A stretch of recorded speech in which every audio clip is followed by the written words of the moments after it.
Hi guys, welcome back to our channel. In today's video we are talking about 5 natural tips for more energy, so feeling energized throughout the day, which is really important because it plays into feeling motivated and just having the energy to get around and do all the things that you want to do. Feeling good. So before we get started with the video, if you're not already subscribed to our channel, we make heaps of holistic lifestyle, beauty, paleo, what we eat in a day videos, so please go ahead and hit the subscribe button so you won't miss our future videos. And also, if you enjoyed this video, then leave it a thumbs up. It really helps our channel, and we'll get started with the video. So our number one tip for improving your energy is to cut the sugar. So you've probably heard us talk about this a billion times because we're always sharing our tips for a healthier diet, but really learning how to balance your blood sugar is going to improve your energy, basically because you're not going to always be going through those ups and downs. So basically when you're having a sugary meal, your blood sugar goes up, and then not long after it goes straight back down. Yeah, so it crashes down because your body just releases so much insulin, and before you know it, that sugar is just taken straight away. So to really balance out your energy levels is when you'll feel like that really good stable energy throughout the day, not the hyperactive and then really sleepy. Yeah. You know, like after you eat those meals that are really like starchy, carby meals or sugary meals, you just feel like having a nap afterwards. Yeah, especially after lunch. Like back in the day when I'd eat a sandwich or something for lunch before we were paleo, I would often notice I feel really tired. So definitely avoid the sugars.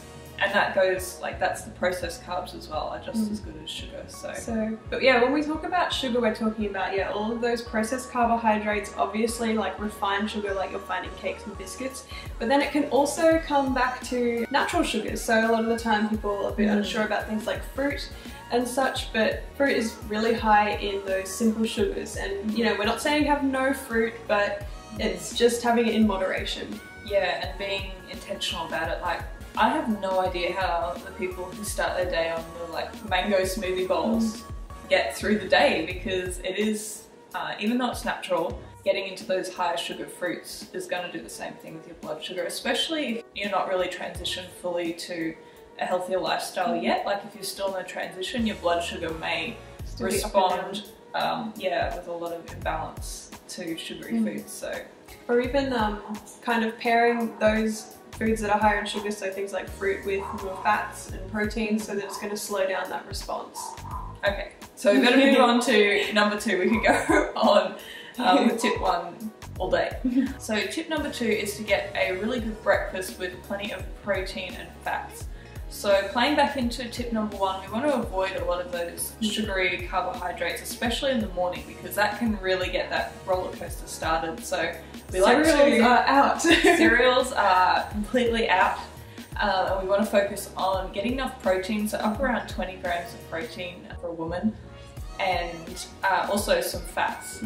So that's going to deliver that really long-lasting, stable energy throughout the day. And we know that things like protein is really satiating, so you're not going to feel hungry and be reaching for sugary snacks all through the morning to get you through to lunch, because it's a really nice thing to just have that really good stable energy that takes you all the way through to like 12 or even 1 p.m. without really thinking about food or getting that kind of hazy feeling when you start to get hungry.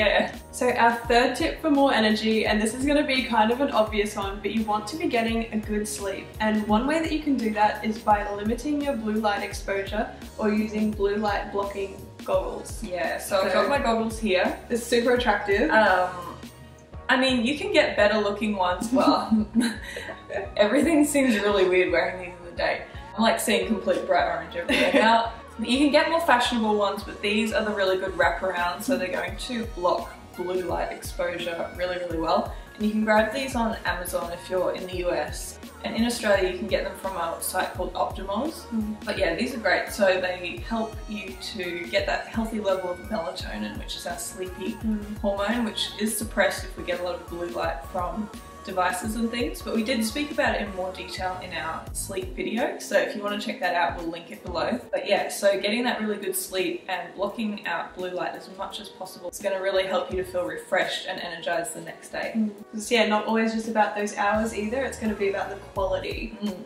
And quality of sleep can be completely disrupted if you are on your iPhone or on the TV right before bed. Yeah. So as soon as the sun goes down, or even just an hour or two before you go to bed, these glasses are a lifesaver. So tip number 4 for more energy is to do more exercise. So it's kind of a bit counterintuitive because when we feel tired, we don't really want to exercise, right?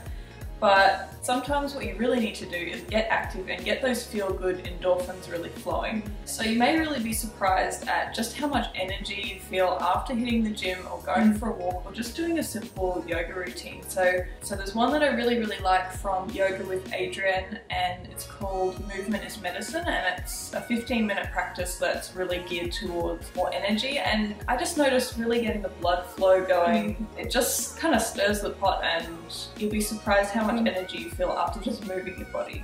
And then even on like a more technical note, like they know that when you do a lot of exercise, especially things even like HIIT or weight training, that we develop more mitochondria. So more of those energy creating little machines. So more mitochondria in our body's cells is really helpful for more energy. And yeah, there's really just so many beneficial aspects to exercise, and boosting your energy levels is definitely one of them. So get moving. So our 5th tip for getting more energy is to eat a nutrient-dense diet. So you know that we always talk about the paleo diet here, so we're talking about getting an abundance of those plant foods, vegetables, fruits, as well as animal products and animal protein. And if you can get in these superfoods, it's even better. So some of our really nutrient dense foods include things like shellfish and seafood, as well as offal. So if you can eat the organ meats, that would be ideal. Yeah. So things like liver, we've shared a little recipe. I think it's in one of our What I Eat in a Days. It's for a crumbed liver. So I've been doing that at home as well, and that's been pretty good. That's a really easy way to eat chicken liver. Yeah, but really focusing on the foods that are loaded with B vitamins as well as iron are also really great for boosting your energy levels. So things like your red meats, again, your liver is really great. And then as well, your dark leafy vegetables for a lot of minerals and things. So you really want to get a very balanced diet, plenty of veggies, plenty of really good quality animal products. And that's really going to help you to have all the nutrition that your body needs to create the energy that you want for your day. So yeah, if you're not already, really just trying to include an abundance of all of those foods and sneaking in some of those superfoods as well if you can. So before we end this video, we wanted to touch on some strategies if you're not seeing results. So if your energy is low for a long period of time and you've tried these tips and you're really not getting any improvement, we wanted to mention that there are a few things you can look into. So the first one would be thyroid. So thyroid imbalances like hypothyroidism can often result in things like low energy as one, obviously, but also things like weight gain. The other one would be anemia. So that's quite common amongst women. So you might want to get your iron levels tested and see, also your ferritin levels, see if you're anemic. And then we also have things like adrenal fatigue or HPA axis dysregulation. So we actually have a video that goes into more detail about that, so I'll include it in the video notes below.